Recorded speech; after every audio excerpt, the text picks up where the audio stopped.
Hello and welcome to another episode of the To Baldly Go podcast, and thank you for joining me on my mission to explore strange new worlds, to seek out new life and new civilizations, to baldly go where so many have gone before. My name is Aaron, and I am watching Star Trek for the first time, then discussing with my wife Abby and our friend Nate. This week, we will be discussing The Arsenal of Freedom, Symbiosis, and Skin of Evil. Half impulse, engage. Good So, deal. shall we talk about a little bit of Star Trek today? Do it. All right.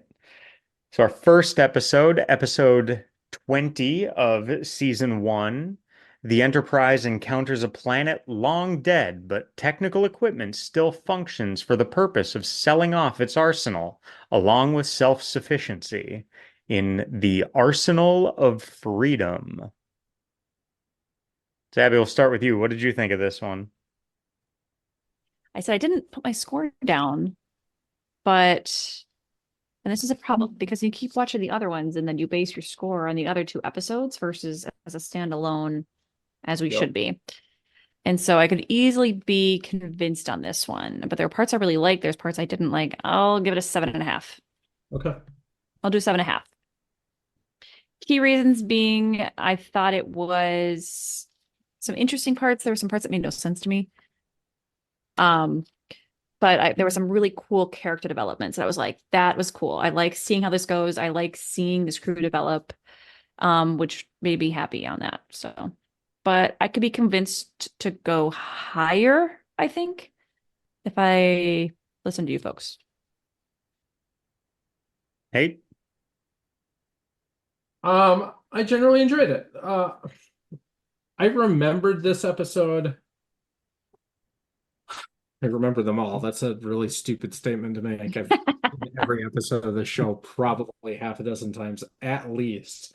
Some of them many more than that. Um, I think it's an interesting concept. It's you know, is there a limit to can you get to a point where your own creations are stronger than you are and lead to your demise, right? I feel like that's a pretty common theme in sci-fi that Yep. we're probably not going to learn from based on Bostic I mean, Technologies robots going on right we now. don't listen, we don't learn from anything. Let's There is a be. reason my husband says thank you to the Google every single time. I mean, So we thank talk you. about this with AI too, right? Is this the next Skynet, or is Mm-hmm. this the rise of Skynet? Is this going to be Right. the thing that soon we'll all be living in the Matrix, right? How many more movie references can we fit in? Right. We need Sarah Connor to come save Um, us. right. Or Adama. Um, so in that regard, I think it's a super interesting storyline. I think the character development is interesting. I generally enjoy the episodes that kind of have a lot of those interactions between Picard and Crusher. Just because of that relationship that exists there and kind of how they explore and they kind of poke at it without ever Touching it. really directly going Yep. at it I for the like that most too. part. The naked um or naked now. I can't ever keep them straight. Notwithstanding, right? So that from that regard, I really I enjoy it, right? I think it was a good episode. I give it a 7. So I wasn't quite at a 7.5. Um, I don't know that I saw anything to, prompt me to give it, an 8 or better, but I think it's a good episode. all right. I was kind of right in between there, thinking 7 to 8. And since I'm not doing half numbers, I was torn on this one. I ended up saying I'm leaning 7, but I could be persuaded to an 8. Sounds like that probably won't happen. But I just thought overall this was a really solid episode. There weren't Agreed. really that many weak points. It was just a solid episode. There, and by weak points, I mean points that for me really detracted from it. I mean, there are those instances where you don't know what got cut for time and what story elements we may have questions about that, oh yeah, we had 5 minutes of that, but we had to cut that out because we couldn't cut something else out. Like, what the hell happened to the Drake? I mean, they just kind of give up all pretenses of that even mattering. So that there, I Kind of forgot find about the Drake, actually. it exactly. I mean, it's a big part of the beginning of the episode, and then It But I is. I mean, totally forgot about it by the it's the end. whole thing that brought them there. And then, like so many other times, it's just like, well, this is what brought us here. Fuck it. We're out. And they just move on, which is fine. And again, having that understanding of they are set to, they need a 9 minute act and an 8 minute act and whatever they've got for their breakdown. They've got to tell this story in 45 minutes and 22 seconds or whatever it ends up being. But so who knows what they had in there that did address that they just had to cut out for time or whatever. But even with that and kind of poking fun there, I thought it was a really solid episode. I thought there was great use of all the characters. It was just it was tight storytelling. I even made some notes about how did the individual character groups add to the story because they were following, I'd say, like three different groups here. We had the away team, but that was kind of two groups because we had Riker, Data, and Yar, and they were really in the story showing the capabilities of the weapon. That was kind of their point in the story. They're gonna discuss some stuff and then they're gonna say it's adapting to what we're doing. Yep. And then we had Picard and Crusher, who they ended up getting separated, and they were able to discover the solution, but also provide some nice backstory on the characters. And like you were both saying, that character development that just worked really well. It didn't have to be all action, action, action. They were able to have some good character moments that still fit with the story and made sense. Now, I will say that was a really long fall. And did you notice her head landed like millimeters away from a gigantic rock? Yeah. So I was like, wow, that could have been real bad. Um, but then the last group, you've got Geordi and basically everyone on the Enterprise that Mhm. they added tension to the away team by leaving the planet. And Geordi had his plan that he implemented, but there was added tension to the story, and it worked. They were also able to show the space capabilities of the weapon, and then really gave Geordi a chance to shine in this episode. He was awesome and really taking that control. And they even had that side scene with him and Troy where she was basically saying, like, understand what this crew needs from you. And he's like Captain Picard gave me. And That was great it performance was coaching. it was an awesome, just all around really, really good. I think you definitely nailed it with the Deanna thing. I actually had notes on this one where I was like, this is Geordi's hero moment. Like they even Mhm. filmed it that way. Like the cinematography was set up where he is like isolated and kind of like stands taller and has to figure out this move under not only the outside pressures of this alien weapon, but then you've got his own people questioning his command. You've got somebody from engineering coming up and being like, I'm The gonna need you to chief step down, engineer. please. Being like, excuse me, I'm not, and my butt doesn't belong in engineering right now. I want to be on the bridge. Like, dude, like the way you handle this in general tells me you shouldn't be in charge. But we'll circle back to that. I, I watched I this think that. though, and I'm like, Go ahead. Sorry. we'll circle back to the piece. I want to go back to Deanna before we Yeah. go past this. And I wrote down, I was like, why didn't Deanna step in, like, and say something so they're not like having conflict in front of every other bridge member right here, which is really not good for team morale or anything. I was like, why isn't she like, let's discuss this in the ready room or whatever. I'm kind of surprised she didn't do that. And I wrote that down. And then very next scene, it's, can I talk to you for a minute, Geordi? And I was like, that's a girl. She got this. And it was like, I love how leading Deanna is in these episodes. Like, she's such a pivotal part to this bridge crew, and she's relied on so heavily. And I did not remember that about this series. I remember her doing counseling classes and things like that. And I remember her taking, night shifts and stuff like that. I do not remember her being such a heavily relied on bridge crew concept. And I really, really appreciated it. It flowed. Like you said, it's like, that makes sense that she would be there to be like, hey, it's going to derail soon. Catch it before it derails. But yeah, go for it. I agree with Aaron, though. This is the journey for Geordi that we all wanted to see. We wanted more from him than just the one-liner dude that was just, early bird gets the worm, whatever kind of weird phrase they give him to say. So it was, and the final part about that I'm going to say is my takeaway at the very end of the episode for Geordi's journey was, this is a really good example of how true leadership breeds true leadership. And true leaders breed true leaders.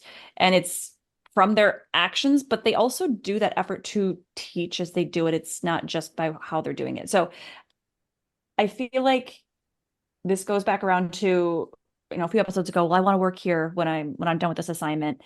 This bridge crew is so lucky to have these leaders with them. You've taken someone who's a pilot, what is he, a commander? He's a lieutenant. He's a lieutenant at this point, right, Geordi? Yeah, straight up. Yeah, he's a lieutenant, and he's a straight up lieutenant, and he's effectively running a massive starship because he's been taught just by actions and by subtle cues from Picard and Riker. I mean, that's an amazing leadership right there. And that is something I think in the real world, most of us are jealous of.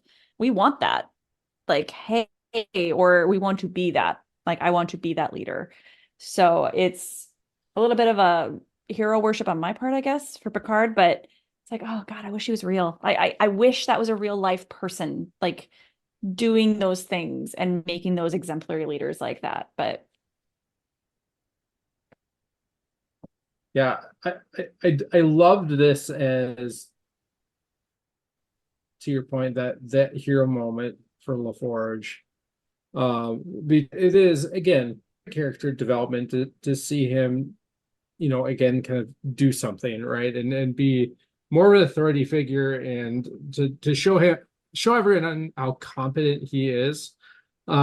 It did throw me a little bit for a loop, and I was willing to write it off for the greater plot point of, giving him that moment, that someone who did outrank him on the ship wasn't in command. Now I'm not a military expert by any stretch of the imagination. I would think that a general chain of command would follow, ranks, right? and so, especially in a time of crisis, which is kind of what they were in, that the most senior officer on the vessel would be in command of the vessel. But what if the senior officer on the vessel was a doctor? Should the doctor not be in the medical bay where they're most experienced? We're going to get to that later in this show. I know that, but in this particular situation, we're in a combat situation. I think the engineer should be in the engineering section. That assumes he's the only one that can do that job. And also, that job is traditionally done from the bridge on. So I'm willing to write it off. Like I No, that's fine. You're just shitting on Geordi. We get it. You hate Geordi. No, I'm shitting on the Geordi. writer. It's fine. Now, like that. Now, how does that chain of command go? Because Picard left the bridge and said, "Mr. LaForge, you have command." Yep. So he did. I mean, that's a writing choice. Like I just don't like the writing choice. It is what it is, right? I think I don't know how I would have structured it differently, but Logan was lieutenant commander. Yeah. So he's a full rank above Geordi. but he's not a series regular. So it's not like Yeah, giving right. command to Scotty. So I Yeah, think that's what it boils down to, and a little right. They're bit not of going to like, give command to a random person and yeah, let Geordi just kind of do his thing. Like I said, I get it. Like I know why they did yeah, it. It's just there was an element of it that took me out of things for a little bit because I was also kind of like, Logan's sort of right here. yeah, Um, it worked out and it's fine. And Geordi is very competent at what he does. right. I did But uh I did love though that one of those final lines when Geordi yeah, was gonna give it back. And Picard says, Mr. LaForge, when I left this ship, it was in one piece. I would appreciate your returning it in the same condition. one of the greatest lines. And do you concur, number one? Absolutely, sir. And the look of pride that Geordi had at Yeah. that, knowing that that he is that trusted to command the Hmm. ship because Yep. he's being trusted by the captain on the ship while he's there. That was a cool moment. Um, yeah, I thoroughly enjoyed this episode. It was I don't feel I can say it was great, but there were a lot of great elements to it.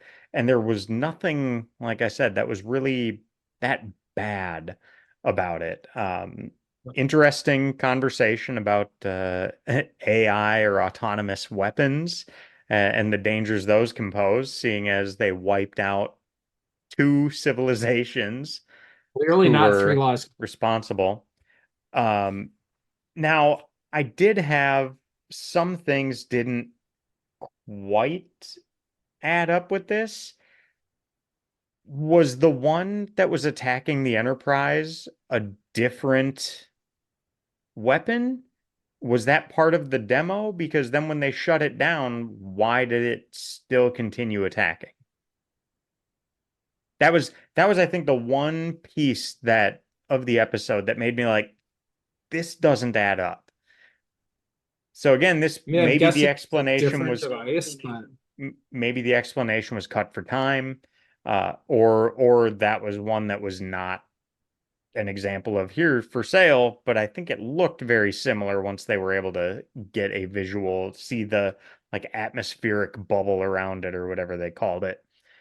yeah. And so that was like the one thing that really kind of took me out of it. It's like, okay, they shut this thing down and he told the recording, hey, I'll buy everything you've got. But then this other piece was Right. still attacking the Enterprise. So that's my one little detraction from it. I do want to go back to the very beginning of the episode when they were talking about Captain Rice. Hmm. And did you pick up that it's I listened to the descriptions they gave and said, "Oh, they're describing this person." Did you have any thought that you're on mute? Kirk. Oh, yeah. Did I not was like, catch that. "Oh, so Rice is basically Kirk." Yeah. So tell me more about him. A good officer. How would he react under stress? Confident to the point of arrogance. But he carries it well because he's usually right. He's a risk taker. I'll give you an example. One of the final tests in advanced navigation at the academy provides the That I student with thought. three options. Rice was given this test, rejected their options, and offered his own. And it paid off. He received the top grade, and now that same test has four options. I was like, oh, so Rice is basically Kirk. Maybe it's And Kirk's then grandson or something. Like, and then they run into random animatronic pretend hologram version of Rice and then gone. yeah, we never mentioned the Drake ever again. Yeah. So one of the things I thought was interesting about this, kind of a fun philosophical conversation potentially, is the I think they call him the peddler in the episode, but the holographic salesperson uses the phrase peace through superior firepower.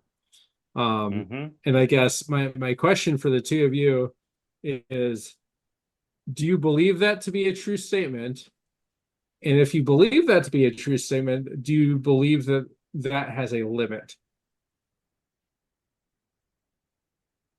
I mean, that's almost like the Teddy Roosevelt.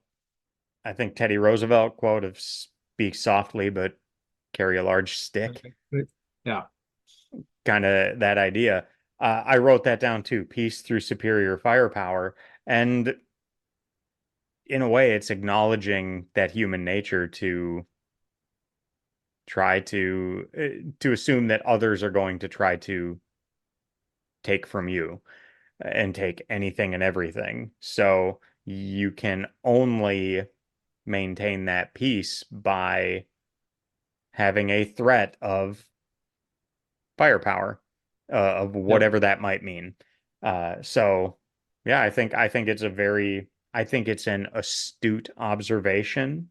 And even if it's a piece of mutually assured destruction, that does bring some amount of peace with it, because it is now there's no value proposition in just trying to take over the other, because it will come at such a cost. But having that superior firepower means that you can dictate that peace. So is there a limit to it then? I don't think so, because if you're looking at it with that philosophy of peace through superior firepower, not conquer with superior firepower. That's So fair. there is a philosophical difference. Yeah. So somebody who would claim peace through superior firepower, I don't think there is a limit, because they're not looking to conquer. Defensive versus offensive, right? Yeah. Okay. That's fair. Now maybe there is a limit where you're so superior that you then think, well, now I can conquer. I was going to say, So maybe there I was is a gonna say, line where that doesn't that happens. pull into the absolute power corrupts absolutely? Doesn't it kind of turn into that eventually if you're that armed and you're And as that long as good? we're going to keep dumping random movie references into this episode, you either die the hero or live long enough to see yourself become the villain, right? Yeah. Yeah. But again, I would think if you have that mindset of peace through superior firepower, I don't think there is a limit to it in principle, in theory. Now, in practice, maybe you do lose that mindset at some point. I don't know. I've not had the opportunity to have such superior firepower that I get to make a determination like that. Or do I ever think I will? But You mean yeah, you're I not don't. building nukes in the garage of your house? No, I'm not. Gets This off the is lawn? recorded. No, I'm not. Um, but yeah, I did make note of that too. I think it's a really interesting line. And yeah, I think it is something that it it probably depends too on what your definition of peace is, and everyone's definition might be different. Yep. So Yeah, I think it's an interesting concept. I think I largely agree with you. I think I think that this episode is an exploration of the limits of that statement, because mhm, clearly the people of this planet found the limits of that. When you yeah. create power that is more powerful than you and it gets out of hand, right? Hmm. And that's not to say that they strode away from peace, although they were arms dealers. So I don't know if they necessarily had peaceful intentions to begin with. Maybe their buyers did. That's a different I was debate. going to say they may have had peace between themselves, but they were funding both sides of a war. So just like And Admiral what's his name in the other episode, right? Yeah. Give weapons to both sides. Yep. it could also be multiple generations too. So the first generation might have actually believed that, Yep. peace by Hmm. whatever, but one side gets bigger. Well, the children of that generation may have very different beliefs, but now they are set up to be a very different culture because of the parents who control that and were within their means to be good, but the next generation couldn't handle it and just blew it up. But at the same time, then, I mean, this is the forever unknown. If they don't have that superior firepower, they may just be conquered and never amount to anything. It's a philosophical loop, right? We could just go Yep. around and around all Yeah. day long. I think I believe that there is probably a limit where the peaceful side of things starts to go away. I don't know where that limit is, Yeah. but I think that limit exists. Yeah. So I don't know that I had anything else on this one. Yeah, I don't really have anything else on this one. Enjoyable episode, Yep. fun character stuff, good good just storytelling, tight episode, went by quickly and didn't really lose me at any point. I actually was Yeah. able to watch all of these episodes twice. One time watching, like taking fairly detailed notes on a couple of them, and then just kind of watching to just take it in. And then the third episode I ended up basically watching twice, taking almost no notes and just jotting down thoughts after the second time. But Yep. yeah, I enjoyed the episode both times I watched it.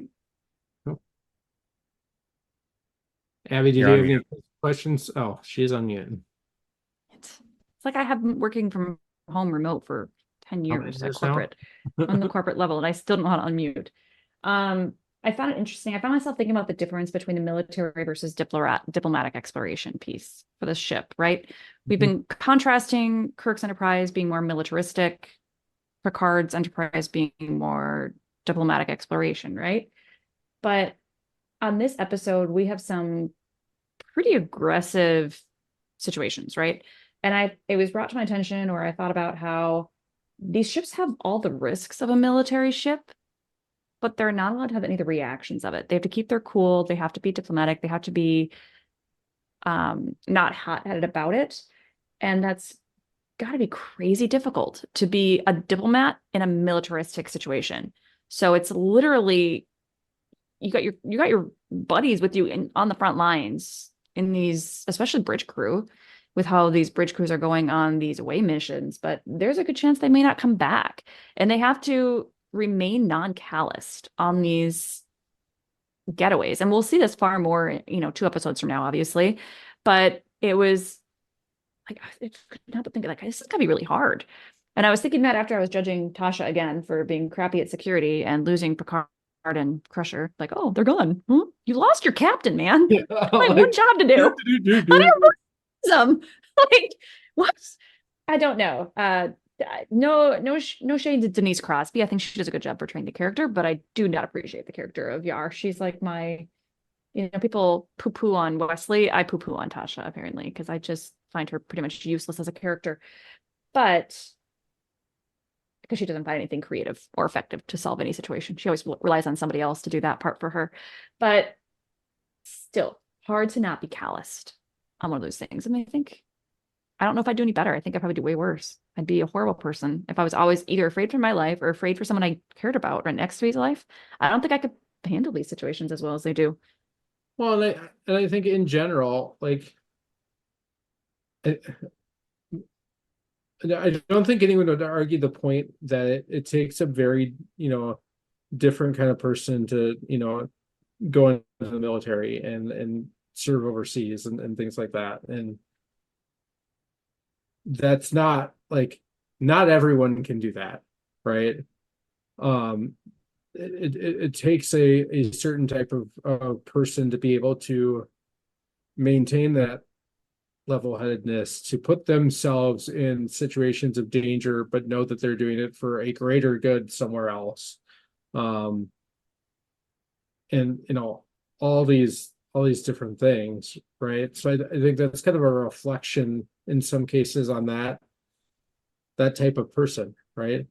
Clearly not everyone goes into Starfleet and serves aboard a starship, right?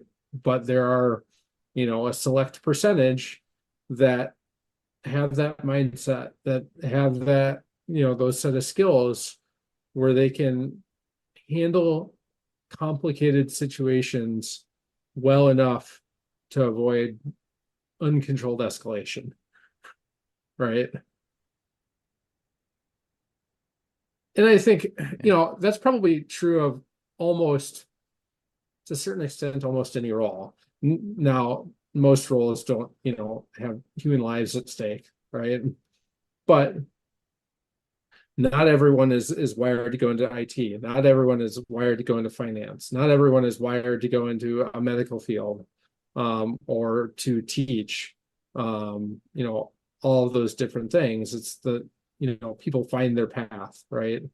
Or at least you hope they find their path to be in the, in a situation that fits them the best. So I think when you look at, especially the senior staff on the Enterprise, that's a group of people that have found their path to what they're good at, maybe Tasha excluded.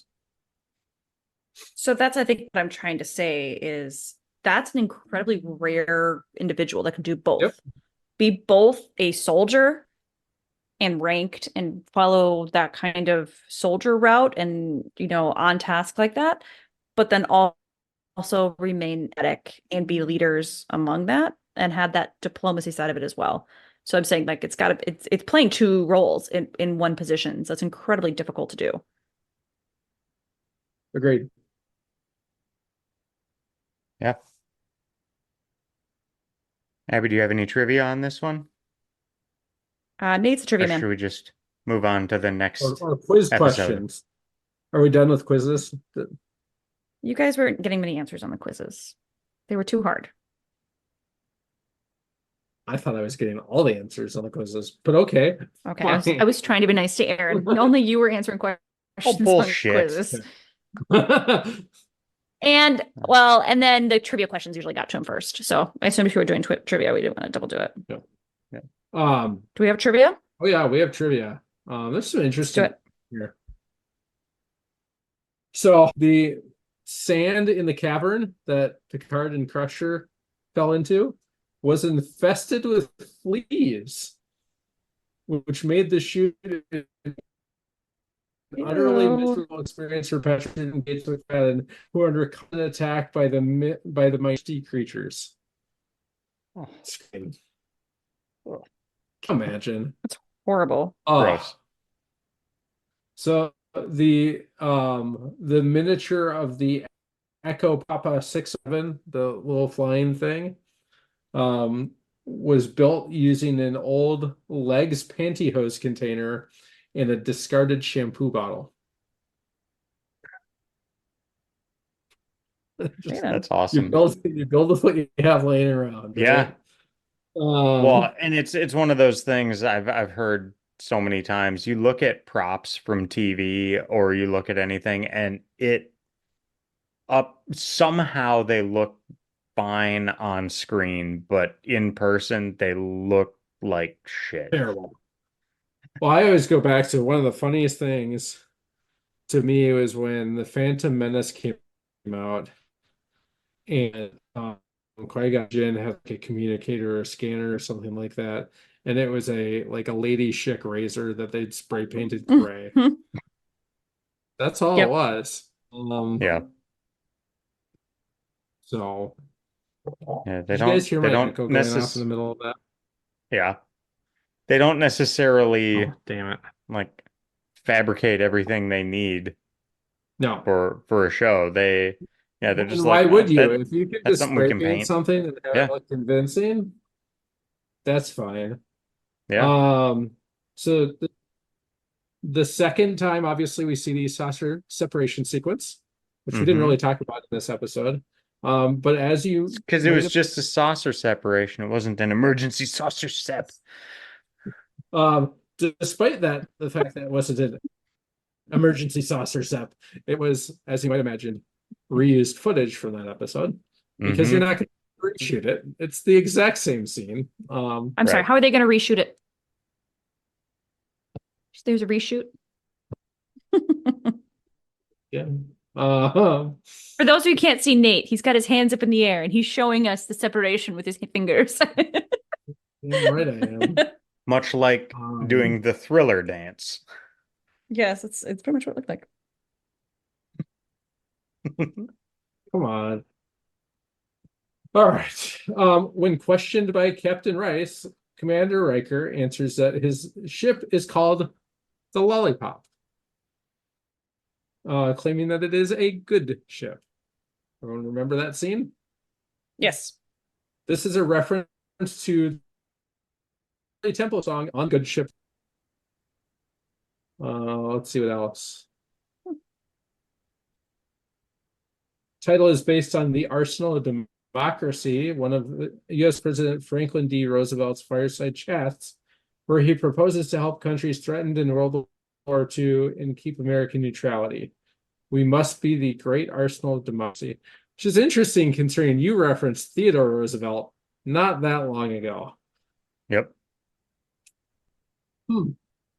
There's a book out called, I believe, called The Arsenal of Democracy, and it's about basically how Ford changed to like stop making cars and make tanks and bombers and everything for the war. It's crazy how quickly they changed all those assembly lines to support that. Same thing with COVID, guys. I mean, we can change to make whatever we want. We can do it quickly. Everything started, what was it? The local plastic company Minnesota. The final fate of the USS Drake is never revealed, nor is the ship mentioned again. The probe masquerading as its captain, Paul Rice, uses the present tense when referring to the ship, giving some indication that it may not have been destroyed. There is, however, a strong possibility that the ship was destroyed and that the probe was attempting to deceive Riker. The Enterprise leaves orbit of Minos after retrieving the away team without coming to any verified conclusion regarding the Drake. So there you go, Aaron. We don't know. Yeah. No. Yep. Lost cause. Just fitting very Star Trek to just be like, all right, we need something to get us into the story we want to tell. And then we're just going to pretend that never happened. Yep. Did you guys catch that Riker was offered the Drake? Yep. It did. Yeah. So how many seasons of Next Gen, Nate? 7. So he avoided a promotion for 7 years. That's crazy. When that's what most people's dream is, to have a ship, right? Like, isn't that like the... I mean, that's... Well, what kind of ship was like, it? Isn't that why that's why he left Deanna and everything? Do you want to be the big fish in a little pond? Or do you want to be a smaller fish in a bigger pond? I don't know. I feel like any command is better than none because then you can move up, but who knows? I don't know. Second or That's first officer on the flagship versus captain. Under a captain that you respect and want to work under. Yeah, versus captain of, it's probably to your point, little fish in a big pond. I sort of get it. I'm not saying I don't, but I'm just saying that that's crazy. Yeah, that's a long time. And then that also then speaks to why that crew is so good, right? You've got all these people who literally can be a step ahead of where they are, but they're choosing to stay back potentially because they like to work with each other. Right. For sure. That's all the trivia that's worth mentioning. Okay. So, good episode. Let's move on to the next one. Episode 21, the Enterprise encounters 2 neighboring cultures, one suffering from a plague, the other marketing a cure, and learns that nothing is as simple as it seems in Symbiosis. So, this episode, I was torn. There were good elements, and there were not so good elements. Overall, I feel like it's about a 6. I think it was an okay episode. There were moments that were good storytelling, good just just good elements, but overall it was okay. There's one scene in particular that I will say I'm docking a point from that scene alone, just because I was like, this is so dumb. Like, Was it the so, and I'm Wesley sure, Crusher where Tara's explaining drugs? yeah, It Because was I the hated that it was too. The so after school bad. special. It was Wesley, terrible. no one understands it until they're taking it. Yeah. No, why would anybody do that on their like willingly? Well, it's not always willingly. That scene was so dumb that So cringy. that drops it. It was bad enough that I could not go back up at all. Now there were a I lot of just good think elements. And this is one I will say, watching through it the first time, I was like, "Oh wow, these guys look really sick." You watch it the second time knowing that they're just a bunch of junkies, and it is so obvious the entire time that they are just junkies. It was like, oh yeah, but even they're they just don't realize they're junkies, they right? don't. Yeah, they don't know. No, they don't. But like the reactions Picard had to the things they were saying, where he was like, the hell? And like, so I think that makes it an effective episode in that I genuinely was watching it the first time through, not knowing what was going on, thinking, okay, these guys are sick, and I see, okay, now these are the big bad capitalists that are trying to make money on something that they need, which is all of business. And so I was like, okay, whatever, kind of thinking about that. But then when they were going after it, when they were able to do it just before Crusher gave that look, I was like, oh yeah, they're junkies. Got it. Yeah.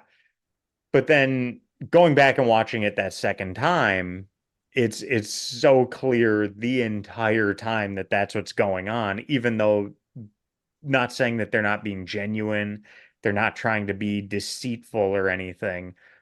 But yeah, it was just like, oh yeah, how did I not see that the first time through up until the point where you're supposed to see it? Um, but then led to an interesting conversation, I thought, about how to handle that scenario. It's just like, damn, they were covering the opioid crisis back in 1988. That's actually one of the trivia about it is how prescient it was for the opioid Yeah. crisis. Um, Yeah, and I don't know if so that was really going on in that way at that time, but damn, if they no, didn't nail it and feel like that's real for today. yeah, that's for sure. I so I give it a 7.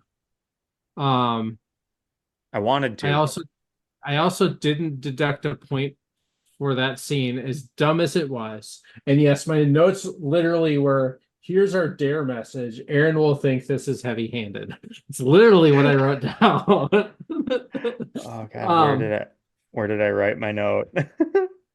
I'm pretty sure I wrote heavy-handed. I wrote boo. Nope, I Turned into an didn't. I after didn't. school special. Don't do drugs, 80s style. Dung dung dung. Okay. Yep. this is So written on drugs. in my notes that I wrote before watching the second time, I wrote a bit heavy-handed with some of the commentary, and then I wrote the scene with Wesley, Data, and Yar too much. So I was trying to find it in the trivia and I don't see it anywhere. But I swear that they were asked to insert that scene as I kind of bet like a dare message. Like it wasn't supposed to be there. And it I didn't can't fit. find it didn't fit. It just sort of was like wedged into the episode. Um, I can't find any confirmation of that anywhere, but it's certainly what it feels like. Um, and Yeah. so in that regard, I'm going to pretend that that was like a commercial break and that it didn't happen. And stick with my 7 and forget that even happened, because I'm with you with the rest of it. I think it's a really interesting premise. Um, I think the choice of calling the episode Symbiosis is very interesting.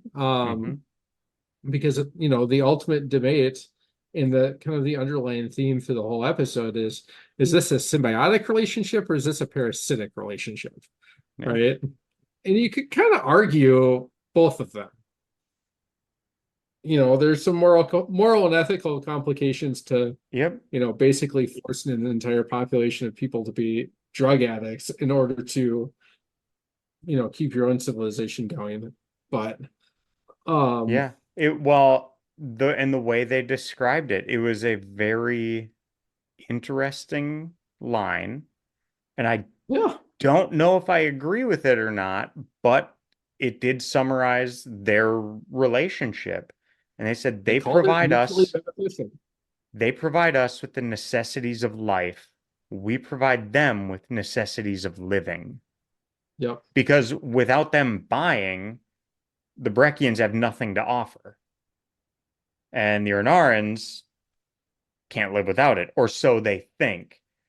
But at the same time, I did write down at the end the Breckian lady when Picard is saying why he can't give them the coils.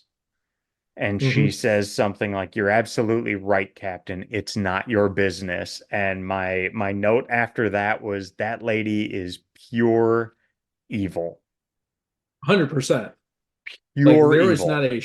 a decency And in her. to the point that this will come up more in the next episode, I think she is the most evil character we saw in these 3 episodes. I was like, Yes. It's because she did it damn. with that smile.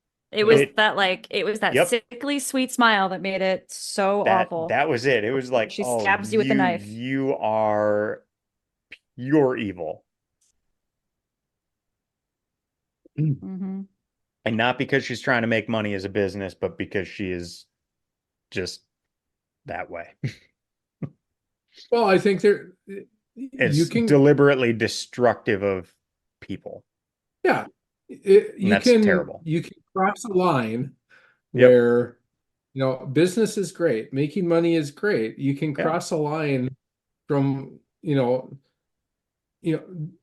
having a business to being exploitative, right? That exists. Yep. And they definitely found that line and sailed past it at warp 9. And you can also sell people things that are bad for them, and they will willfully take them. Yep, That's even that knowing that is they're bad. even knowing that they're bad for them. That is The major tobacco industries industry do that. isn't big on Tobacco, that. alcohol, all of it, drugs today. But yeah, just that the look But that she gave, it was like, oh, oh, just makes you feel but at gross, least which it's a is the try. point. It was effective. Yep. Yeah, it worked. I mean, she did that very, very well. Yeah, Uh very. yeah, I mean, look, if you take out the one scene, um, it's actually probably one of the better made episodes about Hmm. the drug crisis in Yeah, America, right? And really worldwide too, but yeah, specifically in America, because a lot of those types of shows are really heavy-handed from start to finish and just super over the top and yeah, almost cartoonish in their descriptions of things like addiction and right. withdrawal and all that. And here's one where it was structured, I would argue, almost perfectly. Yeah, I agree. I yeah, Aside from the scene that was just that bad, this is a pretty good episode, pretty well put yeah, together, and did bring up some interesting stuff. I mean, I also thought Crusher got a bit, she got a bit too reactionary to some of it. And I thought that was very interestingly contrasted with Picard's response to it. because he had to just be like very, we have these things in place and they are there for a reason. Yep. And she said at one point, what's missing is compassion. And she said, it's hard to be philosophical when you see suffering. And having, again, as I've said so many times, having studied Stoicism, there's a lot to be said for you do this philosophical thinking so you can address these situations when they come up. You don't have to think about them for the first time in the moment. You think about them outside of that, so you're already prepared. And Picard clearly was prepared to deal with something like this, and she, I would say, was not. I mean, she had a response that was reasonable. I'm not saying it wasn't, but she had a response that wasn't right to what they needed to do. And he took the, Are you I talking think about it was, Crusher? yeah. I thought her response was very weak to a lot of it, and I thought Picard's response, juxtaposed with it, was far superior. And The entire scene in the What tunnel is her primary job? What has she yeah, sworn to a heal, primary oath to right? do? It's to Yep. heal. So her but primary job is to heal. So to not yeah, heal goes against her first vow, which is why she was so but adamant of I can help these people, to not help them goes against everything I and believe I in. and For I everything get I that, signed up for within Starfleet.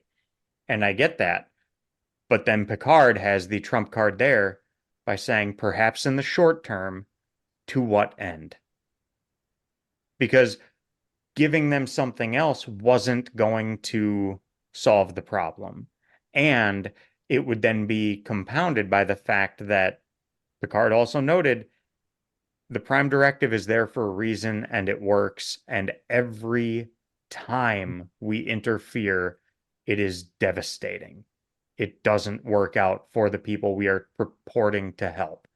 And so she may be trying to help and may be convinced that she is, but it could lead to the destruction of that society. Even if it's already on a path for destruction, they need to give it a chance to recover. And so I I mean, thought it was I think good. at the I end of don't the think it day, was bad. I think it fit in the episode, but at the same time, there was a clear juxtaposition between her and Picard there. And yep. again, it was effectively done. And you see that conflict in the turbo Yeah. lift in that scene And afterwards, and right? and you see how conflicted Picard is because he's like, I know I'm making a decision that is going to seem not what it is. Even, I And mean, they look at them and and they you won't go, understand it. But just because the recipient or not recipient of something, just because they don't understand it, does that make it wrong? I mean, they look at him and say, I hope you realize what you've done to us. And his Yeah. response of that, you can be sure.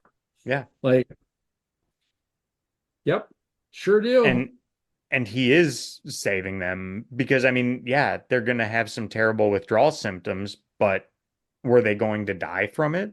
I don't think that was the case. She wanted to mitigate But a did you brief die? period of suffering. I mean, there's a point to that. I mean, he was not willing to risk destroying not one but two societies, two civilizations to prevent a little bit of short-term suffering. So, where is that responsibility? Where is the responsibility of the doctor? And it is tough because she said I could synthesize something that will ease it for them. But Yep. again, in the short term, to Again, it's what end? non-interference, right? Their directive is non-interference. Yep. And so that's exactly what he did in his own way, right? Yep.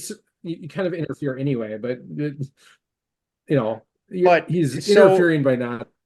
so that this is a conversation I remember hearing on talk radio years ago because there were times where people were saying, since somebody is not giving me something, they are harming me. And then it's a distinction of, okay, can you be harmed if you're not receiving something you never had, if you are, if I want you to give me the coils and you say no, I never had the coils. They weren't taken away from me. Did you harm me by not giving them to me? No, you didn't. It's pretty cut and dry there. Am I going to feel harmed because you could do something for me? Yes. But is that harm? No. I think there are probably examples where that is harm, but in this case, I would also argue that it is somewhat harm, but for a greater purpose. Again, I think this is a semantic argument over the meaning of harm. Because again, Picard was under no obligation to give them anything. Now, if he was obligated to give them something and didn't, then that would be harmful. Now But he he had wasn't. committed They to giving them, they just wanted it. he had committed to giving them the coils until he Yeah. didn't. Right. But then I would say he's taking a Bayesian approach and constantly updating given new information. Yeah. And given new information, that society is not what it seemed to be. And he needed to give them the opportunity to learn how to make their ships work. Right. I don't think he made the wrong decision. No. No, I don't think any of us are saying that. I disagree that with a blanket statement that around you can't be harmed if you never had it to begin with, because I think we can find lots of reasons where that's not the case, right?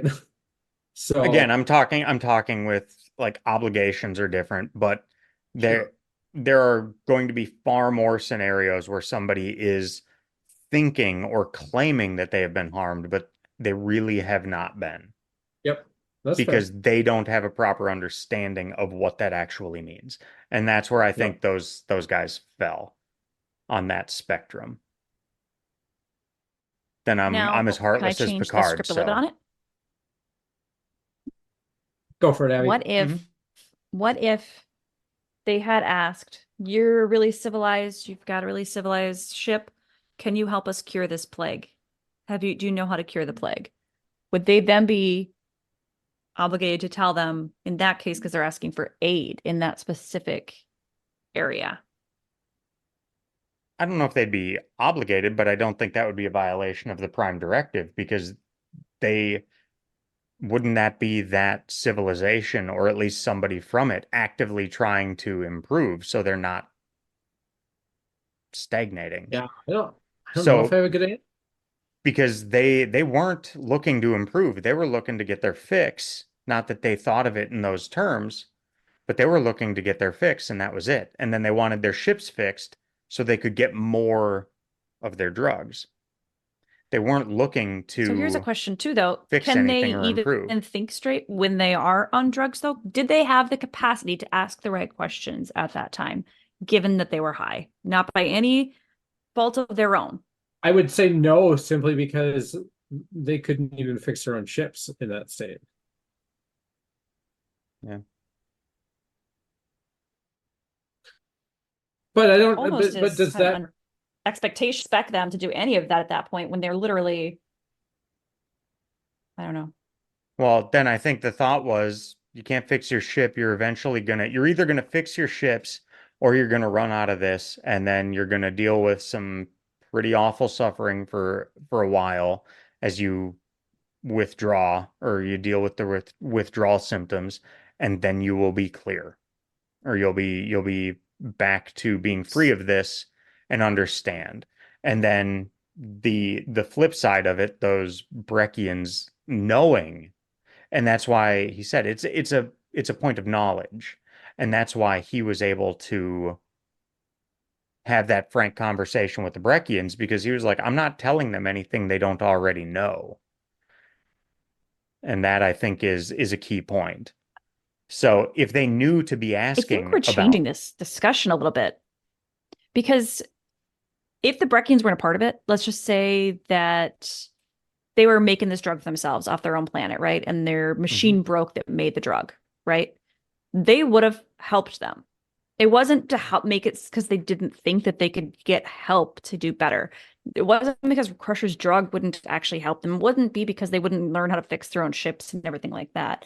It's that he couldn't violate the Prime Directive one way without causing a bigger conflict. And so he backdoored into it. I don't think it's quite as righteous as you're making it, or the argument is it's not as righteous as that. He wasn't being like, this is the better way for them to learn and to become detoxed. That wasn't it. It was, I can't step in, so I'm going to back out of this because then they're going to figure it out anyways. It was backdooring around the Prime Directive, not because it was the more easy choice for detoxing them. Well, and I think them to be a better civilization. No, I don't think he was doing that just to make them better. I think he was flat out saying this rule is in place for a reason, and here are myriad reasons why. And I can rattle them all off. But I think that's more of what it was. It was just like, this is here for a reason. It's a legitimate reason. And for that, we can't do these other things. Now, he was able to have that conversation with the Breccians because he even said, this isn't a violation of that because I'm not telling them anything they don't already know. They know, he basically said, they know they're peddling bullshit. And Yep. I'm now calling them out on that. But I can't reveal that to the other because that will be destructive. And more destructive than what's going on. So you're saying that if the Breccians weren't part of it, he still would have told them that they're addicted to a drug? I don't know. It would have been a I think the different... Prime Directive only applied in this case because there was another third party involved.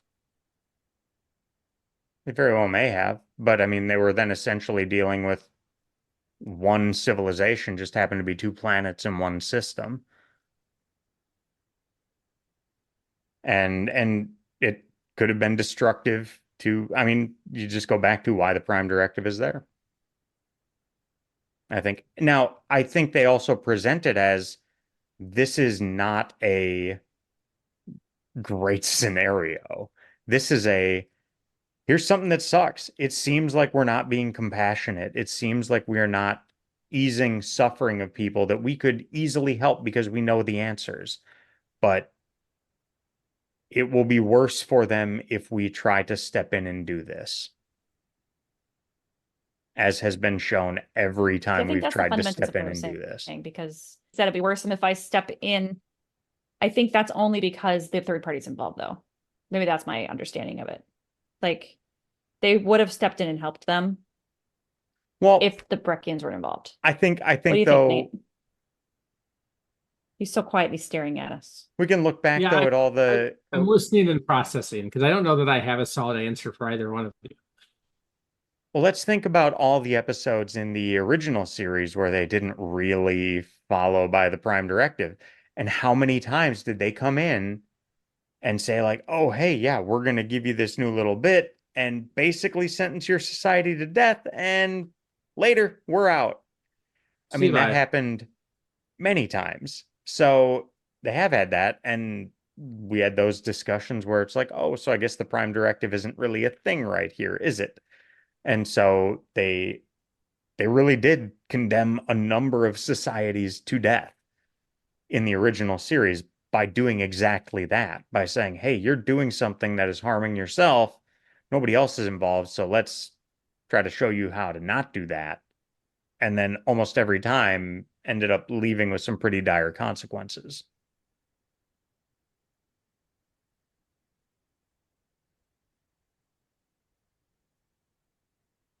Yeah, I still go back to I think it was probably the right decision. I think maybe this is a terrible take, but basically by not giving them the coils and therefore not giving them what they need to repair their ships, you've now made it so they can't get the Felicium moving forward, which means you mass detox an entire society very, very quickly and break the cycle of addiction. And if they don't kill themselves first. Well, and I was going to say, in a lot of cases, that that's how they, that is a mechanism to fight addiction. Now, Abby, to your point, if the addiction is so bad, if they don't think they're addicted, that's I think my fundamental issue with this, right? Because they're making the assumption they're just going to detox. Like they understand it. People who think they're in dire situations where they're not going to survive it because they don't believe there's hope will do extremes to have control and take care of themselves. Now, Like you might have parents killing children and stuff like that in order to make it so their child's not suffering. Like there's situations like that you know what, if this was a real life situation, that probably happened. Like for sure, parents I probably agree put with their you. kids out. Like you probably had people die because they were afraid it was the end of times and they didn't know better. But How I much don't do you think think that that, got thought about in 1987, though? and I don't think What? that was, I don't think that was on the table in the discussions they were having in this episode. I think in this episode, they were saying these people, their society for 200 years has been lied to, saying you are suffering from this plague, and the only way to mitigate those symptoms is this drug. So they have been high every 72 hours for 200 years. And so they've never even experienced, they all think they will die. They don't know that. And I think that's kind of where the story looks at it. I don't think it's going down that path. That is a legitimate question to think, okay, what are the ramifications of not of allowing that to happen? But I don't think that was part of this conversation in the episode. And I think the way that we wrote about things like drug addiction in 1987, 1988 didn't think about things in terms of what happens when you suddenly detox,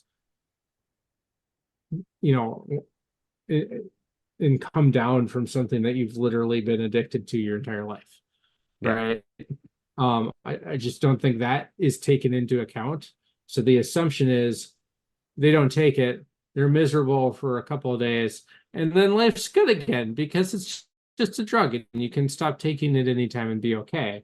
And we now as a society have a better understanding of how addiction works and what all of that actually means. And it's something that we actually talk about as a society, which is not something that happened in the 80s.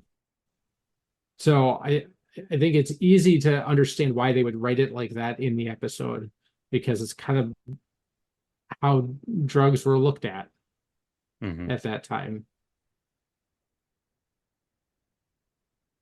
It's my take on it, at least. Man, I almost want to say this was a 7, but still, that scene was so dumb. I'm standing by my 7. I think it was a good episode. Sticking with okay, but there was a lot of good in this one. I don't have much more for it, but I've got great trivia for this episode. All right. Oh, you're on mute. I know I can get to it. That was Khan's boy. Yes. Who played the guy, right? Okay. I'm like, dude looks the exact same. Hey, so that plays right into my trivia. Yes. I figured. Sobe was played by Judson Scott, who played Joaquin in The Wrath of Khan. To John was played by Merritt Butrick, who was David Marcus in The Wrath of Khan. Yeah. This is Kirk's son. He played David Marcus too? Yes. Or, no, the other guy. To John was David Marcus. He was. Yeah. You're right. Now I can see it. Yep. I didn't place it, but I can see it now. Great trivia. But yes, they were both in The Wrath of Khan. I don't think they had any scenes together, but they were both in The Wrath of Khan. So that's one. Let's see here. This episode was an indictment of illegal drug addiction, especially given the country's mood at the time, with President Reagan's anti-drug efforts in full swing and other programs like the DARE program becoming prominent in schools. The episode was also almost prophetic. I cannot talk anymore. prophetic in that some drug cartels evolved a corporate structure and acted more like businessmen than criminals at the expense of drug users. Kind of interesting. I made a note about this when I was watching it, but it's called out in the trivia here. The Felicium grains that they show are actually red lentils. Just thought that was funny. Let's see. The dispenser for the Felicium is apart from an automobile alternator, because again, you just use whatever you have lying around. What else? Felicium, the name of the drug, is derived from the Latin word felix, which means happy or fortunate. Let's see here.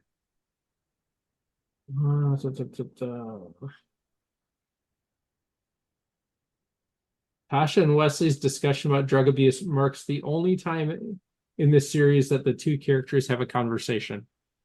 And the only reason I bring that up is because we've already watched the episode next. So I probably would have skipped that.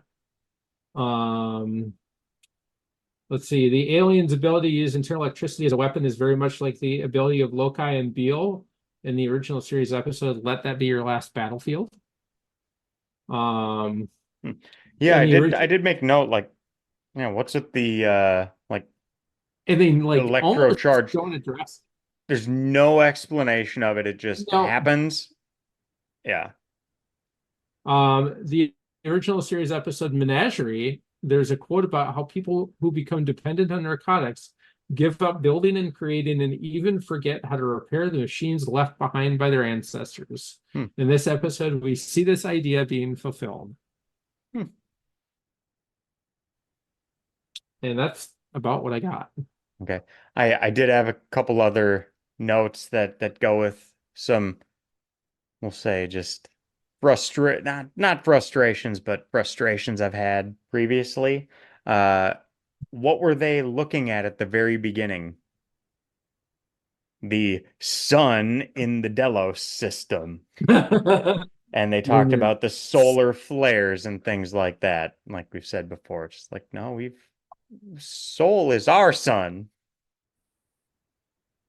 So, God damn it. Yeah. I do actually have, again, looking at my notes while you were talking. I have one note. I put in quotes solar SMH.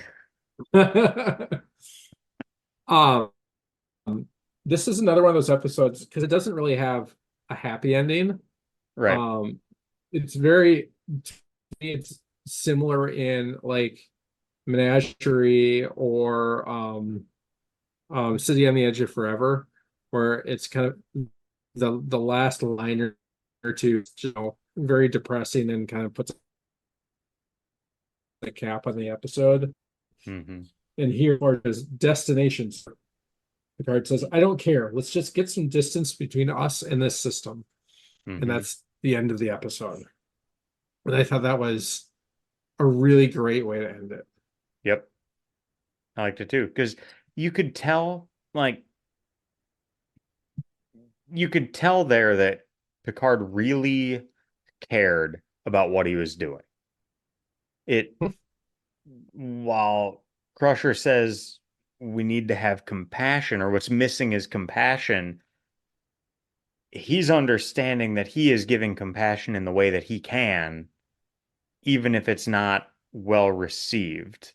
So he's bearing the weight of what is going on and the consequences of those choices, because action or inaction is a decision, and either one has consequences. And yeah, it's just that look that he gives, the weight that he has on, I don't care, let's just get some distance, it was a great finish to the episode, I thought. Yep. Absolutely. In full agreement. So, Abby, any last thoughts? Should we do the last?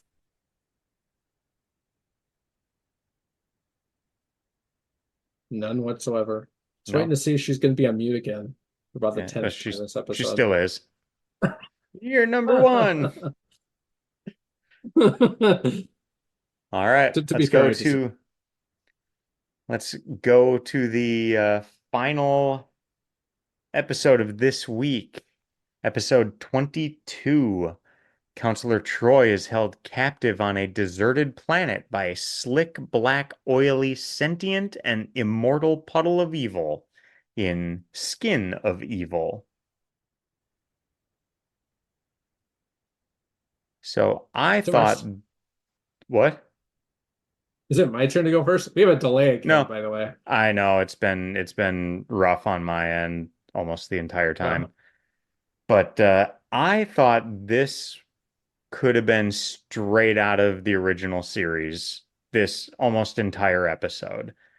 It it was just it was almost reminiscent of the rock creature that was in the Savage Like it. Curtain, the one where Space Lincoln came and fought the space or the Klingons and Space Genghis Khan and all that. So they were fighting for this rock creature that was just this weird thing. It reminded me of that episode and just the planet set with the just screen in the background. It just felt very original series. Um, Not that that's a bad thing. I thought this was a good episode. I gave it a 7. I thought it was solid, entertaining enough both times I watched it. I'm actually I'll go kinda next. surprised. I gave it a 6. I gave it a 5. I hate this dislike episode. I hate it so much. Here's why I think I dislike this episode. Because let's just cut to the chase. You just kill off a main character without any kind of build up or ceremony, and it didn't even really have shock value. Like I It didn't even could serve have purpose. understood.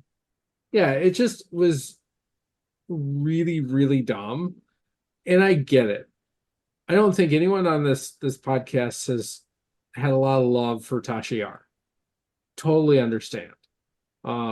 Denise Crosby didn't have a lot of love for Tasha Yar. That's why she died in this episode. She quit the show. She didn't like it. She didn't like the character, any of it. So she's just like, I'm done. Get me off the show. And so they killed her. But they just killed her in a dumb, stupid way that still kind of bugs anger me to this monster. day. Yeah, my note monster. is this episode is annoying. You've got a dickhead alien bully. Yeah. Like, okay. Almost stupid drama, like kid drama. I'm downgrading. I said 6. I'm going down to 5.5. I was trying to be nicer than that because Tasha did die in it, but there was just so much ew for me on this one. Even like the very beginning, she's like, Tasha's looking at Worf and like, oh, he gets me, and I'm like, ew. So and then the next scene she dies, I was like, oh, okay, I feel kind of bad, Tasha. Sorry about that. Sorry for eating you earlier in my notes. I think you hit on something in the last episode that is super relevant here, which is you thought what's her name from Symbiosis was true evil. Yeah. And that was even after having watched Skin of Evil. And I think that's my problem is this character that they created that was supposed to be the embodiment of evil. And they spend all this time and all this exposition about how he's the cast off of some ancient civilization as they purged themselves from all evil, fell super flat and just didn't resonate with the entire episode. It was to me a solution looking for a problem, right? They had to kill off Tasha. I think there's probably some bitterness that she was quitting the show. So they threw together something to get her off the show without much consideration about plot or anything else. And they wove a storyline around it that was half baked so that they could accomplish something, what, 15 minutes into the episode? Maybe 20? Wasn't the halfway point. No, it was And then fairly after early. that, it was boring. So Yeah. I don't know. I didn't write down what the score was. Can you remind me? What was that? I'm Did lagging you give pretty it a bad here. 7? Yeah, What I did you said give this 7. episode? Okay. Yeah. So I had a few So thoughts on it. I mean, the oil monster was weird. Like I said, it felt like it was just straight out of the original series, with the other kind of things we've seen like those before. Um, I thought Armus was it. He was sadistic. He was evil. It seemed like the embodiment of evil. But was he always that way, or did he turn that way when he was abandoned and left there, or did they leave him because he was that way? Uh, I don't think they made that clear entirely. Maybe they did, and I missed it both times. But I mean, I feel like you made it very it clear, at least in my mind, because it was they collected the embodiment of all the evil within their society somehow, some hand wavy thing, and manifested it into him and left him on the planet. Yeah. So he's supposed to only be evil and have nothing else. There's Yeah. no other component to him. Yeah. So some of that didn't really make sense, and that he was looking for he has a bit of Jigsaw to him of making things as horrible as possible just to do that. Um Yep. Now, you could say that Jigsaw in the Saw movies is also trying to redeem people and give them a chance at redemption, in his own completely messed up way. And that is not what Armus seemed to be doing here. At the same time, I almost felt more for Armus at the end than I did for the Ornarans in at the end of Symbiosis. I mean, the primal like pain and anguish and scream that Armus gave when Picard left was sad. Um, Yep.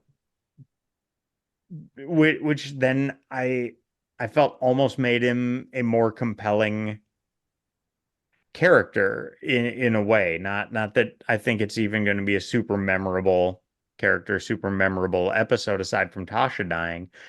It I don't know. I thought just that pain and anguish and that primal like rage and fear that came through when Picard left him, it was almost like it was I thought even stronger than like Charlie X at the end of that when he's screaming and that just pain that and fear that was there.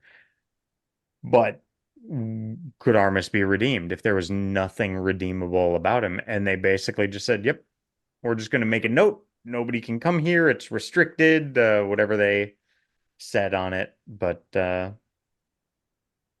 I still thought it was. But that was my challenge too. They didn't even make an effort to redeem, right? They just went Yeah. there, no chance. Like, Yep. can't turn this one around. Bye. They could have just nuked the planet from orbit and just called it a day. Yeah. But would that have destroyed Yeah, you Armus, or don't was know, he right? immortal? He was left there by Titans, whomever that is, or those are. Um, but yeah, Yep, I I don't. did. I didn't hate the episode. I thought it was fine. I thought it was interesting story, weird villain, but still interesting enough. And yeah, it was I yeah, my first note after I watched it and jotted stuff down, it was like, so Yar's dead. And I knew from So just can we seeing talk about stuff. that for a second? I knew from seeing stuff that at some point she left the show. I didn't realize it was right here. Well, I just want to do a callback to like our first episode of TNG when we were talking about the cast, Hmm. and you made a comment about, you know, all of these characters you'd heard of before except Yar. And you were Hmm. trying to figure out, was she that bad of a character that you'd never heard of her before? And I think Greg was on that one, but for sure, Abby and I were kind of looking at each other through the cameras going, just, you know, give it 20 more episodes and you'll It'll have take your care of itself. answer. Yeah, We obviously didn't Well, want to and spoil that for you, but right. there's a well, and reason. then and then we had the explanation too. I did not know this, that you know, Denise Crosby was a Playboy model, so that adds a whole different level of why she was cast to begin with. It wasn't necessarily because she was cast to be anything other than, I mean, that was I think Greg's comment as to why as well. And I was like, oh, that does make a little more sense then, because she's not the typical role of any substance necessarily. And I think her leaving ends up being a good thing. Not that I'm trying to spoil anything, but you know, we've talked about a lot of the significance of these different characters and things like that. And the showrunners had already decided, because it's the late 80s and we care about things like this, that there were too many female main characters on the show, and they had to get rid of somebody. And they were rid of because they didn't feel like that character was any substance or anything like that. The fact that Denise Crosby left on her own meant that Marina Sirtis kept her role as Troy and turns into a pretty amazing character over the course of the rest of the show. So we shit on Yar all the time because she's a terrible character. We're not really going to miss her. And instead, we get to keep a character that, as we saw in Arsenal of Freedom, is a really good character. Like, has these moments of just being super profound. Hmm. So it all works out, but it takes a shitty way to get there. It really came down to Denise Crosby never felt like she had enough screen time or had any roles that were or scenes that were interesting in the show to justify staying around. So she chose to take her chances doing something else instead.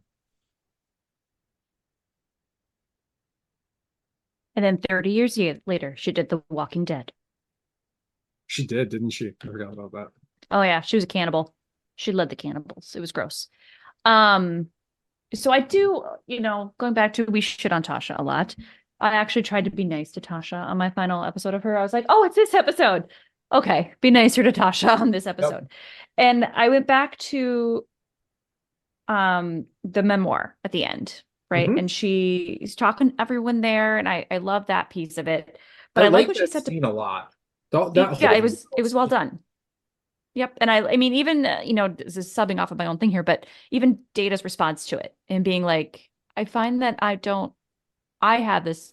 feeling influenced by this, not her. Am I doing it wrong? And Picard's like, no, Data, you got it exactly right. I mean, and Tasha flags Data exactly what he is. You're like a child. You are more human than anybody the rest of us. You are learning just like a child learns. You know what I mean? And it was just, that was a very wholesome thing to say to him. But I really like her comments to Picard.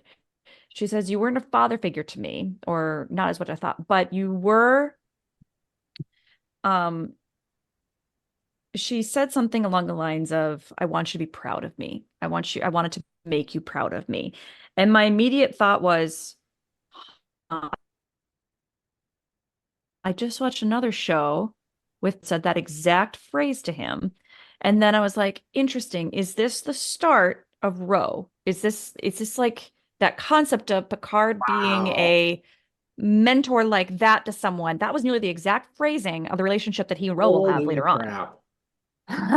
Did I hit something you didn't think about? I did not think about that because one of the greatest relationships of that show in my mind is Picard and Ro. And I did not even, and Aaron's confused as all hell right now. We'll get there. But yeah, I didn't even think about that. That's pretty interesting. Crap. Well, my mind is blown. Okay. Um, I did come up with a fun name for Armus though, because I've seen this episode so many times. Just What does based that on mean? the voice, I've decided that we should be calling him Tarth Vader. What was that Vader? one more time? Tarth Vader, because he comes out of the Tar- pool. Tarth Vader. Tarth Tarth Vader. Vader. I feel like that's the episode title. Tarth Yep. Vader. Darth Vader. It's just I like like, it. I don't know, the absurdity of this pile of tar. Oh, Okay. We do need to give dunes to Worf because he stepped up big time. So he always wants to be in the action in the field, gets promotion because of the death of his superior officer. And he's like, okay, let's get on the way team. And he's like, no, actually, my job is this now. I need to stay here. And again, we got 2 episodes in a row where we've got some, or every other episode, I guess, where we've got these characters that are kind of side characters that are really starting to take on they're forming their characters. They're taking some very big character journeys, and I love it because we know where they're gonna end yep. up, right, Nate? And I was like, you just took your first step. This was so good. I'm so happy for you. Baby's first steps. Yeah, I like that Worf said there.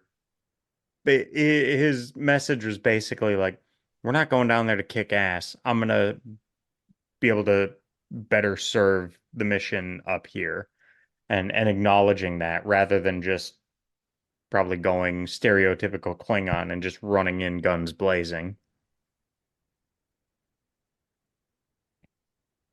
I like Tasha's line, almost the last thing she said when she said, "Death is the state in which one exists only in the memory of others." And that made me think of one of the Stoic philosophers, Seneca, in his letters from a Stoic, letter 63 is about the loss, the unexpected loss of a friend. Mhm. And at one point he says in there, thinking of departed friends is to me something sweet and mellow. For when I had them with me, it was with the feeling that I was going to lose them. And now that I have lost them, I keep the feeling that I have them with me still. And I thought that when she had that line.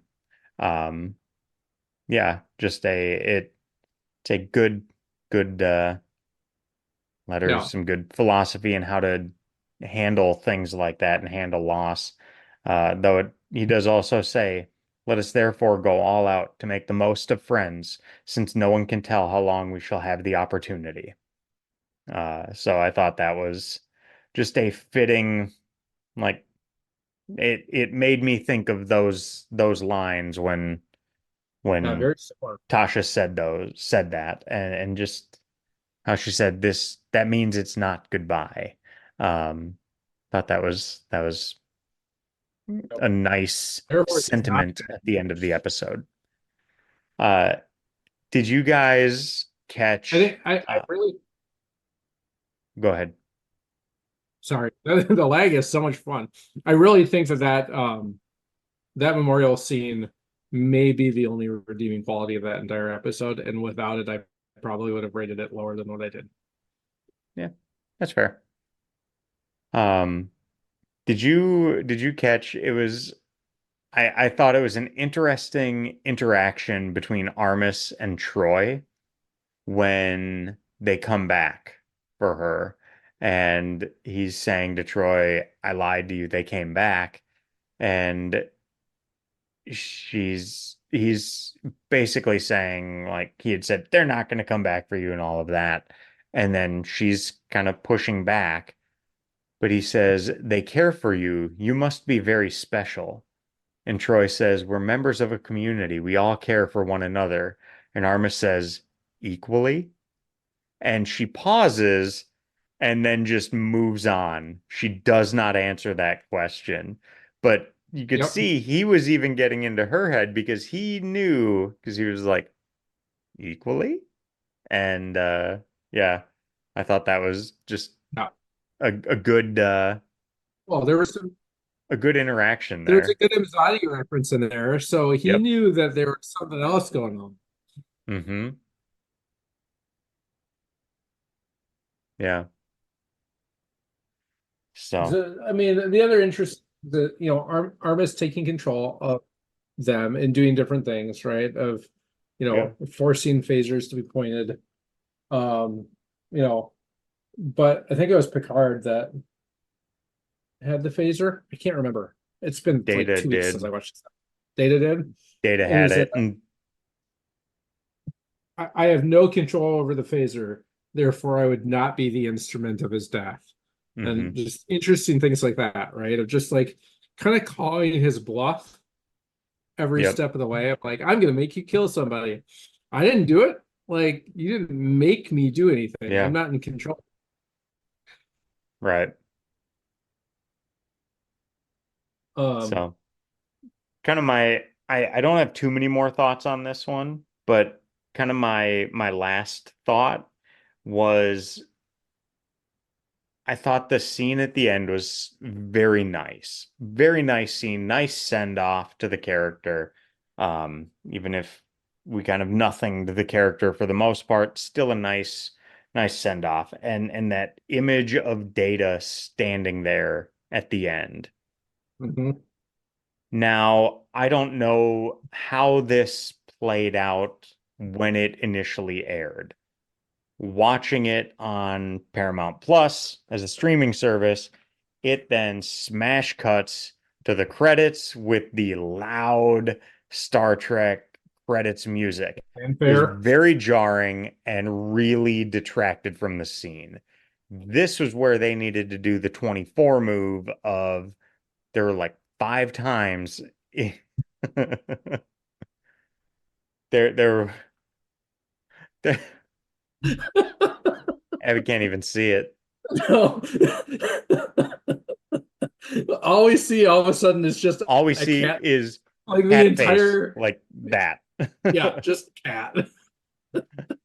um What you guys but Could be doing? worse. Could have been the cat's butt. yeah. Oh, That's it was true. hilarious. So going back, I felt like this could have used the 24 silent credits that they used. I want to say they only did it like five times throughout the series of 24. And it was where there was some shocking death or development at the end. And instead of the beeping clock for those final seconds, it was just silent.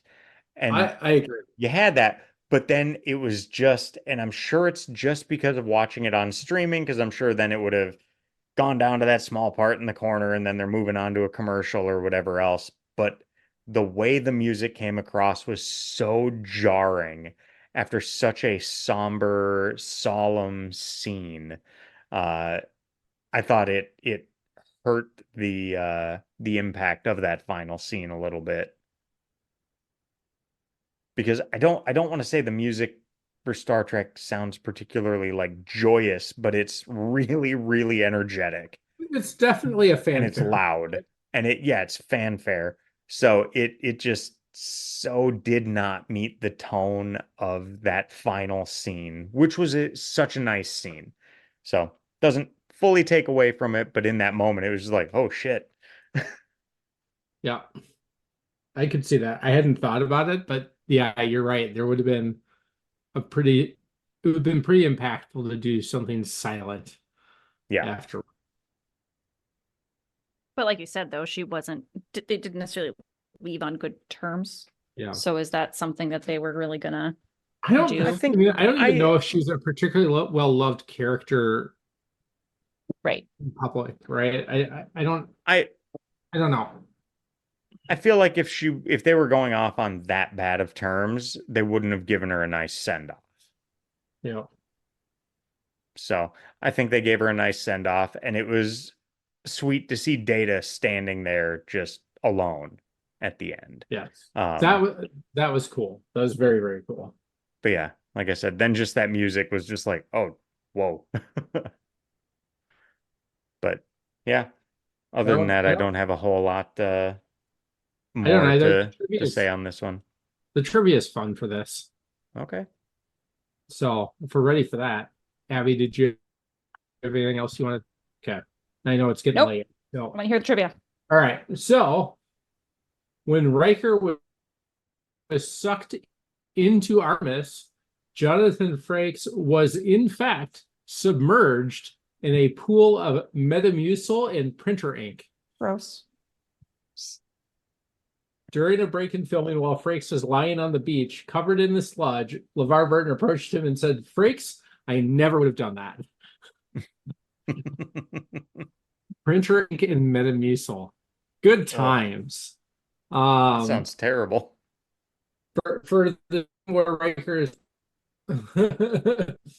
Well, you're only a lieutenant, not a lieutenant commander, Geordi. Yeah.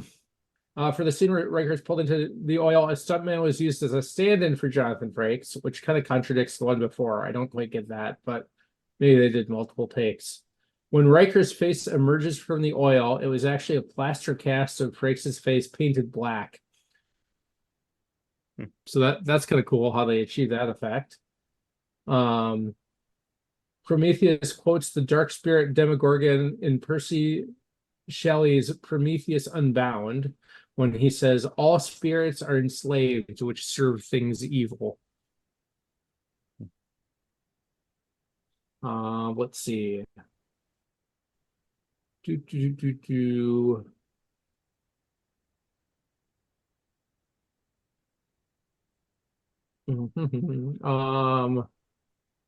This is the third episode in a row where Commander Riker is immobilized by an alien being. So we missed that. All three of the episodes we're talking about tonight, he was immobilized by an alien being. How was he immobilized by the druggies? The lightning hands. Uh, Mhm. I think they call Spirit those fingers. spirit fingers. I said it first. It was the lag. I said it first. Armus is Estonian for fell in love. Don't think that was intentional. They do say that it was likely named after a Next Generation writer by the name of Burton Armus, but kind of ironic.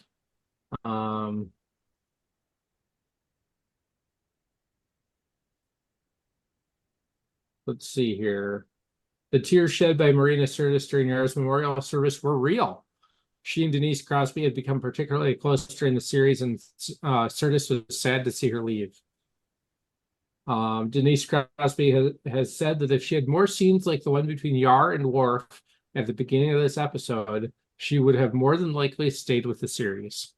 So remember the martial arts contest that kind of banter back and forth. I didn't like that scene, so I'm glad you left. That's fair. Then you have to wonder how different would the rest of the series have been. Yeah, with her. Let's see here.